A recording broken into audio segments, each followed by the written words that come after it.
Hello everyone, welcome back to my channel Medhasvi Commerce Classes. In our previous video, we have discussed about the features of management, objectives of management and importance of management.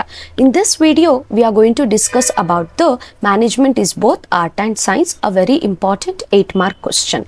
Okay, before going to our video, please subscribe to my channel Medhasvi Commerce Classes, like, share with your friends and also press the bell icon for the further notifications on the latest videos.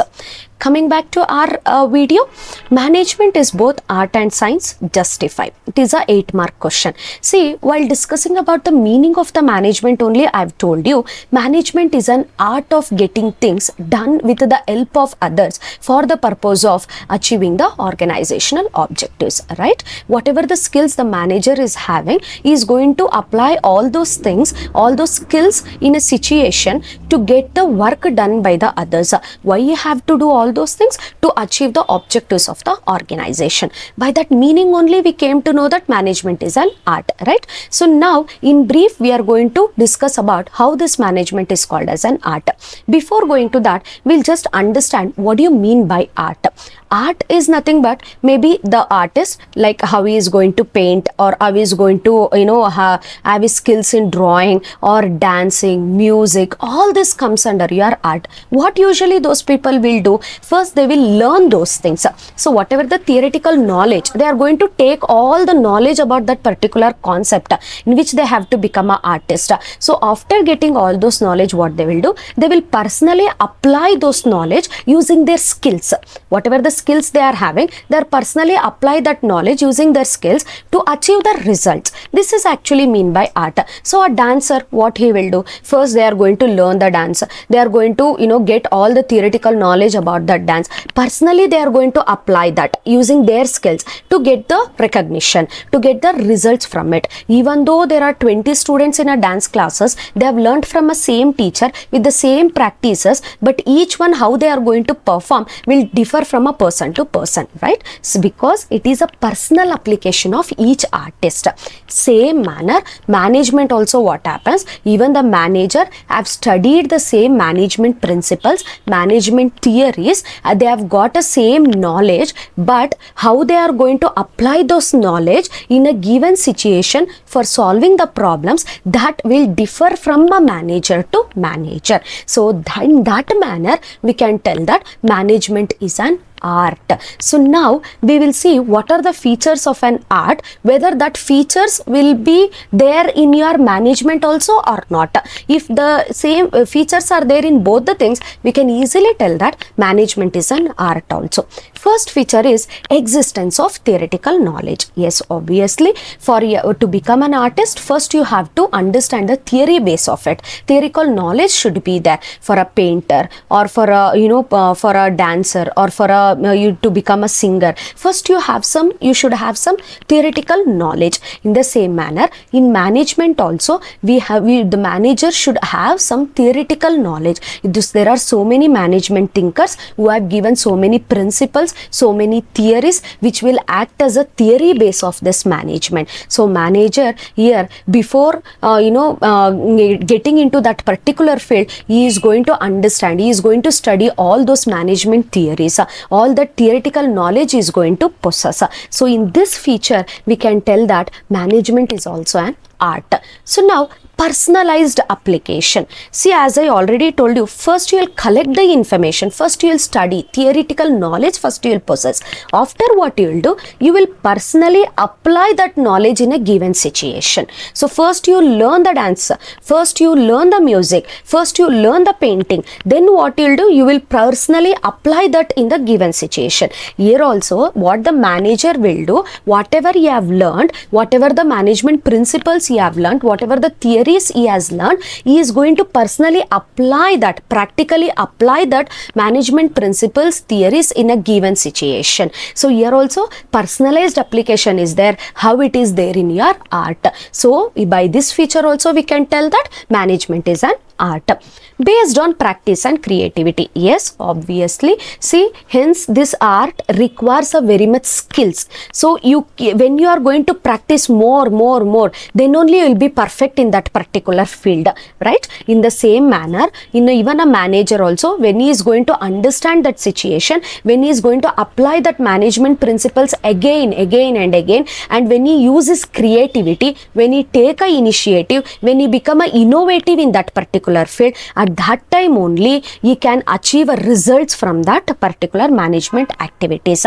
So in the same manner, like in the heart, how the practice makes the man perfect, here also the practice of applying the principles makes the management be perfect in handling a critical situations also. By this feature also we can tell that management is an art. So now by understanding these three features which are similar to the management, we can easily tell that management is also an art. Now we'll go to management is a science.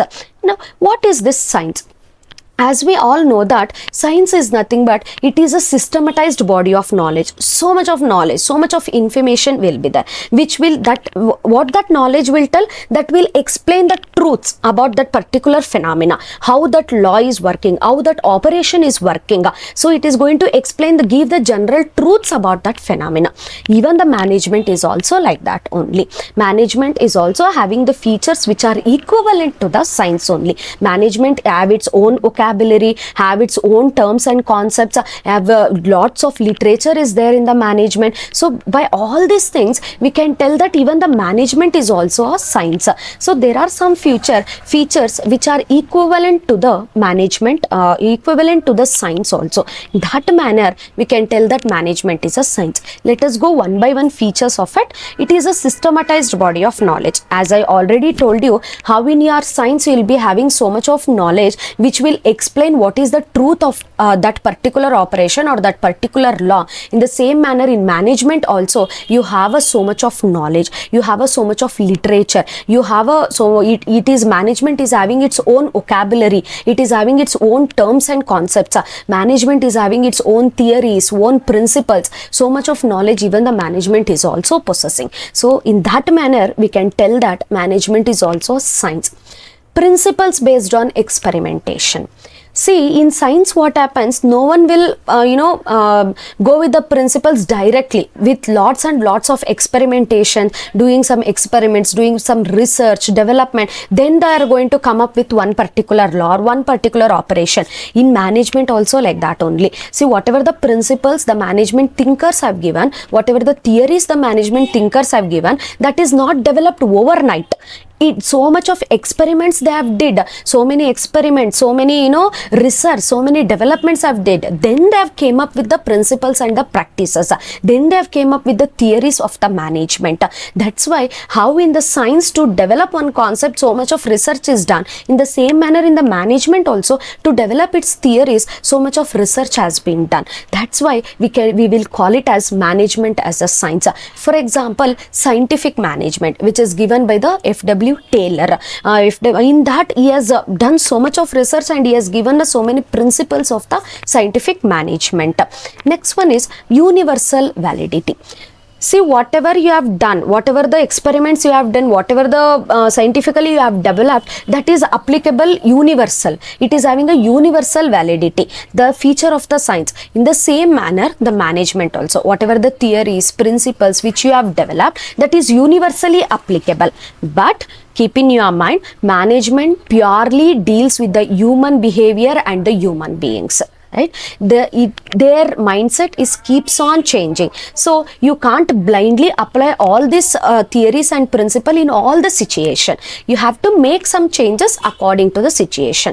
So the same principles but apply it in a different manner, in a different situation and in a different place with a different people. That's it, because it is dealing with the human beings and the human behavior. That's why we are not going to call it as an exact science like your physics, chemistry and all. Because it is dealing with the human behavior, we call management as an inexact science, or it is a social science. We'll call it like that. So it is universally applicable, but you have to make some changes according to the situations. Okay, so these points will tells you management is both art as well as a science. By studying all these points, we can tell that management is also a science.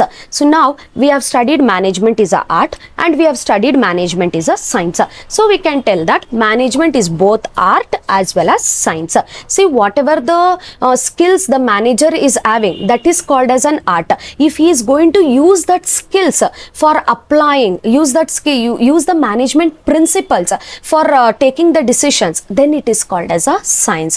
That is what I told you. See, management has the features of both art and science. The practice of the management is an art. When the manager is going to practice and based on the principles, then it is called as science. Whatever he is doing, however he is putting his skills, that is art. But if he is putting with the principles whatever he is studying, then it is called as science.